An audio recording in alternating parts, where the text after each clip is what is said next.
Hi guys, ngayon ituturo ko po sa inyo kung paano fill upan yung tax information ng Singapore dahil dito po sa Singapore nanggagaling yung ating sahod. Pindutin lang po natin yung add tax info at the next naman po natin yung start form. At next niyan may lalabas naman dito na business type. So, piliin lang po natin yung individual. At sa lahat ng mga katanungan na makikita nyo po, ang isasagot lang po natin ay no.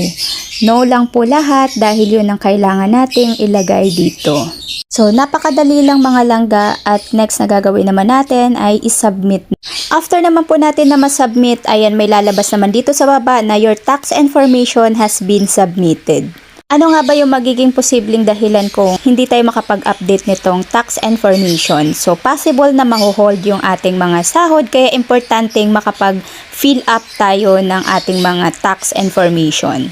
Ayun na nga mga langga, after ilang segundo ay nakatanggap agad tayo ng email at ang nakalagay po dito ay your Singapore tax information has been accepted. That's all mga langga. Bye!